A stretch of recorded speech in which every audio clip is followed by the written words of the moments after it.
Okay, so predictions. I'm gonna be doing this for all three national series, and the way I'm gonna be doing this is gonna be as follows. The guys in green, the drivers I put here in green, are gonna be playoff locks. This basically means the drivers that I'm pretty confident will make the playoffs, be it by win or by points.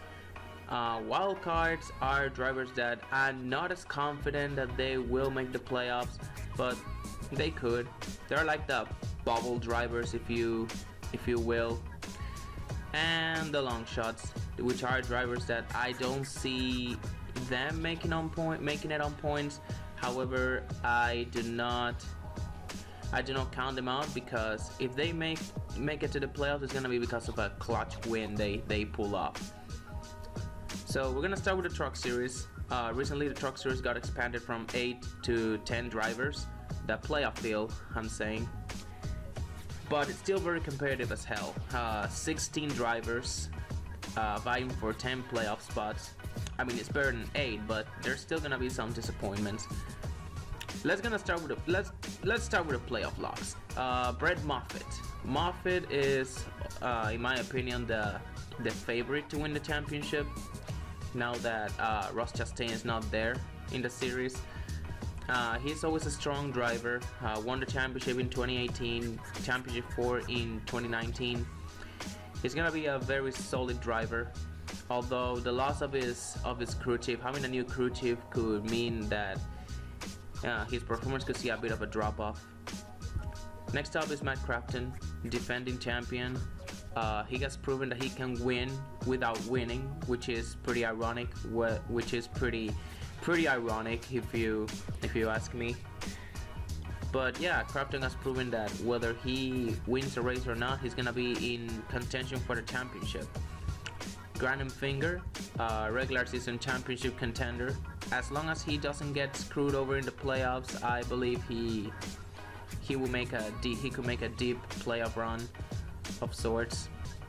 Stuart Friesen, Toyota's flagship driver in the truck series, if you ask me, because now his team switched to Toyota. Finally got the monkey off his back. Expect him to make another championship 4 appearance, since his team now has a technical alliance with KBM and he's a veteran driver, so I believe he's gonna be Toyota's best driver. The other Toyota driver, Austin Hill, really surprised me last season. He almost made the championship 4, and if he had done it, then he would have won the championship because he won Homestead. But yeah, Austin Hill, I'll expect him to have another dark horse type season where he wins 2-3 races and possibly makes it to the finale. Sheldon Creed, I believe Sheldon Creed will make a big jump in his sophomore year. He made a lot of strides late last season, so yeah, I believe Sheldon Creed will win a race this season, and I believe that win will lock him into the playoffs. He will win the regular season. And finally, Johnny Sauter had a very disappointing season last season, but that was mostly because the team was the 13 team was created with basically the week before Daytona started last season, and obviously the team gelled at first. They got 5 top 10s in 6 races, I believe, but in the long run, the team couldn't gel. Sauter got suspended for 1 race, and yeah, they missed the playoffs, and they made it to the playoffs because of that win, but yeah, they got eliminated pretty quickly. I expect a return to form with Sauter, since the team is intact. They got a whole off season of working, gelling together, so I believe that Sauter will make a big comeback this season. So these are the drivers that I believe I'm confident they will make the playoffs. If I had to bet any money on them, these 7 drivers will make the 10 driver playoff field. Now the rest of these drivers are gonna be the wildcard drivers. And what I'm basically going to do is I'm going to be analyzing shortly each and every one of them, and then I'm gonna explain what case they have for them to to make it to the playoffs. Those who I think will make it to the playoffs, I'm gonna put them as playoff locks because I gotta make my full playoff prediction. And those who don't, well, I'm gonna put them down here in the category of long shots, aka I don't think you're playoff material just yet. But basically, all of these guys are wild cards, pretty much.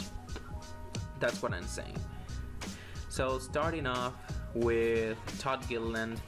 Front Row Motorsports now has a Truck Series team, but I don't know how good it will be for any. I mean, I think it's gonna be better than this Cup Series counterpart, but still, it's a new team, and yeah, there's a lot of questions surrounding it. I don't think Todd Gilliland will make the playoffs. Same goes for Tanner Gray. I know DJR Crossley has been around for quite a while, but there's a lot of questions surrounding this guy. Same thing goes with Derek Krause. I'm sorry, the Truck Series field is just way too competitive, and I don't see a K&N champion making it. Ty Majeski. The main reason NIAS Motorsports was so successful last season is because Ross Chastain is a wheelman. Now, I'm not saying that Majeski is bad. Actually, Ty Majeski is pretty underrated. But the thing is, Majeski is no Ross Chastain. I don't think he can elevate his equipment as much as Chastain did. So I don't think Majeski will make the playoffs either. Ben Rhodes. Last season, Ben Rhodes missed the playoffs because a lot of guys won races, basically. This season, assuming a lot of drivers don't win races, I can see Ben Rhodes making it in on points, or by winning just a random race at like Kansas or Kentucky. Ben Rhodes is pretty good on those 1.5 mile tracks. But yeah, I see Ben Rhodes making the playoffs this season. Tyler Ankrum or Zane Smith. A lot of people say that Zane Smith will make the playoffs, and I can see why, because he's a pretty underrated talent. But honestly, I'm gonna go with Ankrum here because he's more playoff experienced. I know he made the playoffs on luck, basically, because that win at Kentucky locked them into the playoffs, and he only won because Moffitt ran out of fuel. But still, a win is a win, and he got playoff experience. He made it to round of 6, even though again he shouldn't have made it that far, but the Thor Sport engines actually helped him. Sutter and Enfinger blowing up actually helped him make it to round of 6. He made it way further than he should have been. You could say that Tyler Ankrum is like a 2018 Justin Haley, had a 2018 Justin Haley type of season where he actually overachieved mostly because so many other drivers made mistakes or had bad luck, basically. But still, this allowed Tyler Ankrum to gain a lot of experience, and I believe it's gonna be what gives him the edge over Zane Smith in this scenario. Though I wouldn't be surprised if Zane Smith makes the playoffs. I just don't see it. I see Ankrum making the playoffs. And finally, we're left with Rafael Lazar and Christian Eckes. Again, the playoff field is so competitive this season. I can only see one KBN truck making the playoffs. A lot of people are saying, oh, both KBN trucks will make the playoffs. This is KBN's redemption season. However, there are a lot of questions surrounding Rafael Lazar. I don't know how good he is. I'm sorry, I just haven't seen him a lot of it in his limited time. Eckes, however, I know he's gotten limited stars just like Lazar, but he's looked pretty good, and he's also an ARCA champion. And I trust an ARCA champion to make the playoffs in his rookie season more than I do a K&N champion like Derek Krause. So that's why I'm gonna give Christian Eckes the nod here. And yeah, sorry Lazar. So yeah, this is my Truck Series playoff grid. Next up, I'm gonna have my Xfinity Series playoff grid. As you can see, the Xfinity Series is pretty interesting. Basically, the big three is gone, but the season is still gonna be kind of boring. What I'm trying to say is that the Xfinity Championship, the Xfinity playoffs are very easy to predict because the field is now very top heavy. There are like 10 teams that are clear cut better than the rest of the field, and then there's the rest of the field. That's what I'm basically trying to say. So yeah, it's gonna be pretty easy to predict the drivers. Allgaier, he's basically a lock. Briscoe, Cindric, Justin Allgaier, Chase Briscoe, Austin Cindric. For those of you who don't know their full names for whatever reason, Ross Chastain, Noah Gragson, Justin Haley, Michael Annett, the Gibbs trio, Brandon Jones, Harrison Burton, Riley Herbst, and Ryan Sieg. That's 11. If you're counting, that's 11 of 12 playoff spots locked up. And this only leaves one playoff spot open between Jesse Little, Jeremy Clements, Brandon Brown, and Josh Williams, which in hindsight, I don't know why I even put Josh Williams here. Maybe it's because I wanted to have 4 people here, but I don't know. I just don't see Josh Williams making the playoffs now that I think about it. Brandon Brown had a very under the radar season last season. And Jeremy Clements, he has not really improved from his 2017 season. I just don't see Jeremy Clements making it.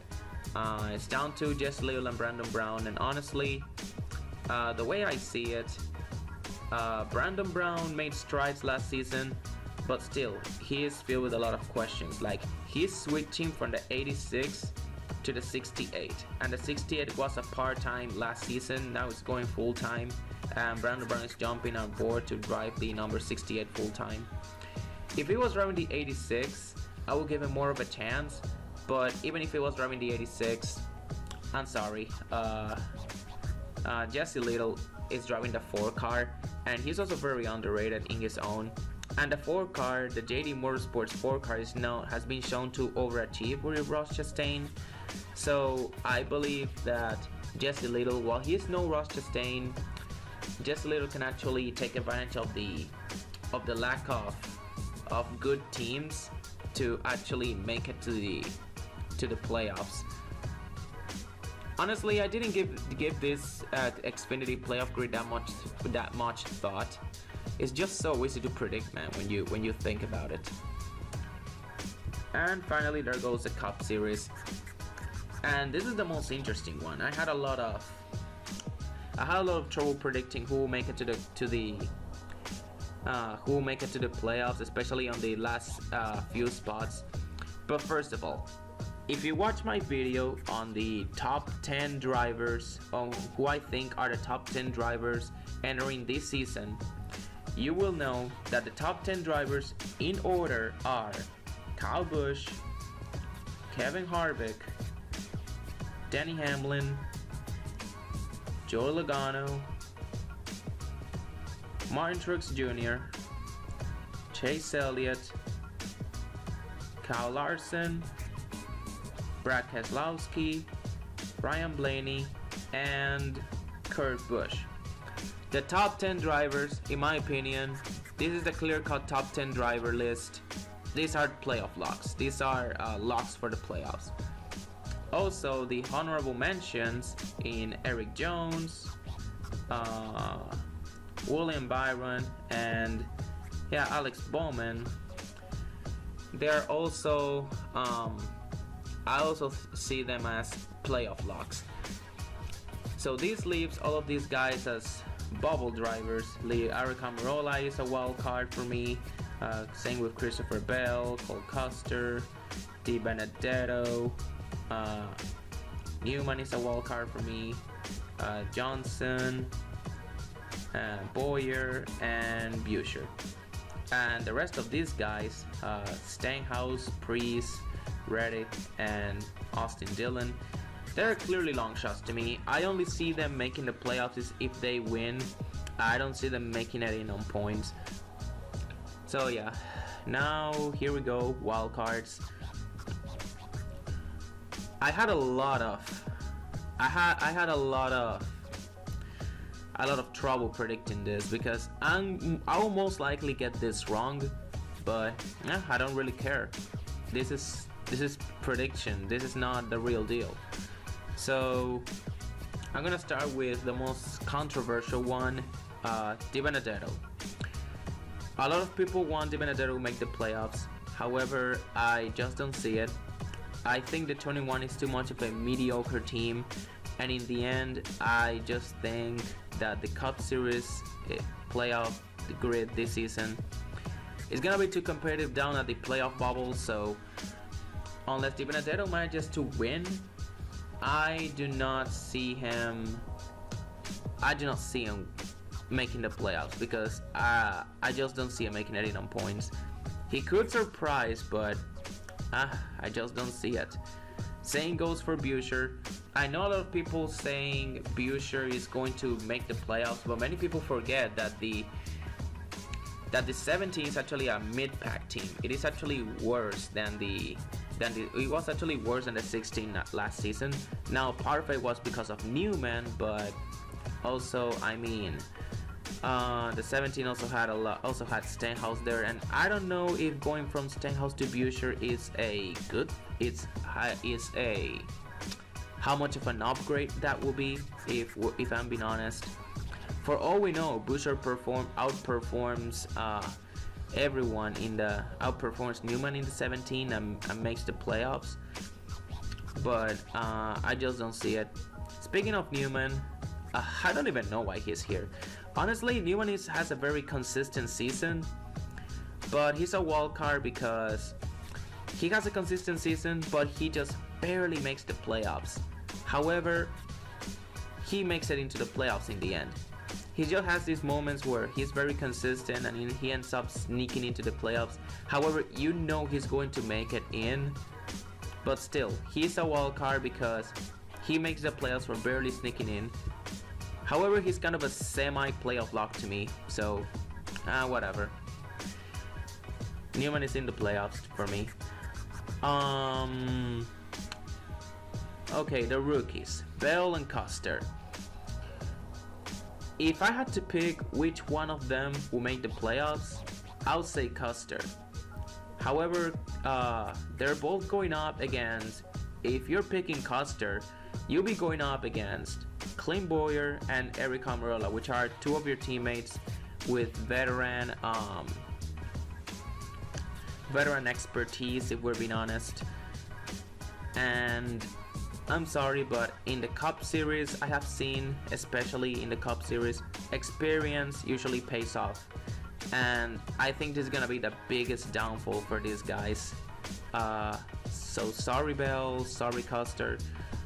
They will be on the playoff bubble, but I just don't see him winning. I just don't see him winning yet, and I just don't see him gaining enough points to make it to the playoffs. So that leaves us with 3 drivers and 2 playoff spots. Clint Bowyer, Almirola, Johnson. If I'm being honest, a lot of people are gonna say Bowyer is going to have a down season, Bowyer will miss the playoffs. But many people forget that last season, despite having 7 DNFs, Bowyer also scored a career high 18 top 10s. I mean career high as in his career high with Stewart Haas. Because Bowyer had like 13 top 10s in 2017, then he scored 16 top 10s in 2018. Last season he got 18 top 10s, which is his highest in Stewart Haas, in his 3 years at Stewart Haas. So I believe if Bowyer can keep his inconsistencies at a low, then I believe he'll make the playoffs. And I'm pretty confident he does. Honestly, I see Bowyer as a much better driver than Almirola. The only reason that Bowyer barely snuck into the playoffs last season was because he was inconsistent. Almirola, speaking of Almirola, he was a very, very disappointment last season. After a breakout 2018 season where many people said that Danica was the problem, Almirola really underachieved in 2019, but he largely went unnoticed because a lot of people were paying attention to Suarez and how he missed the playoffs for the third time in a top tier team. But yeah, and nobody paid attention to Almirola, who was also underachieving. I believe he had a stretch after, I don't know, in the summer where he didn't score a top 10 on a non-restrictor plate track. Like the only top 10 results he scored were at plate tracks like Daytona and Talladega. Now I know Almirola usually gets off to these hot starts to the season to start off the season, and in the months of March and April he looks pretty good. However, I don't know if he will be able to sustain that in his third season with Stewart Haas. We have seen Almirola get progressively worse under his time in Stewart Haas, and I don't know. It just might be time to release him. Also, his lack of aggressiveness is kind of a problem. Kind of bothers me because if you saw on the dual race last night, Almirola just pushed Logano to the win, but he didn't do anything to keep Logano from winning. He just pushed him to the win, and then he just cruised to second place. He just settled for second. And yeah, that's really what bothers me, because if you're driving for Stewart Haas Racing, you're going to have to go for the win, man. And that's why I don't think Almirola will make it to the playoffs on wins. He will make it on points. However, again, the playoff field is just way too competitive. And also, this is Jimmy Johnson's last season, and Hendrick Motorsports will make sure that Jimmy Johnson gets his best cars. He will make sure that the shop prepares Jimmy Johnson the best cars he could possibly drive for his swan song season. And that's why I believe Jimmy Johnson will make the playoffs. And not only that, he will make it on wins. He will actually win a race. I refuse to believe that Jimmy Johnson will retire without winning at least one more race. He will get that final career win like Jeff Gordon did at Martinsville in 2015. And he will finally retire for good in 2020. Now, do I think he will make some playoff noise, some serious noise in the playoffs? No, I believe he will be eliminated first round, if we're being honest. But I don't think Jimmy Johnson will go down without a fight. And I don't think he will retire without scoring at least one more win. And I think that win will come in the regular season. It could come at Dover, it could come at the regular season finale at Daytona, I don't know, but it will come. So yeah, those have been my playoff predictions. Leave your thoughts in the comment section down below. Subscribe if you're new for more content. Like the video, comment, and all that stuff. And yeah, this is G2E Racing, and I am out. Peace.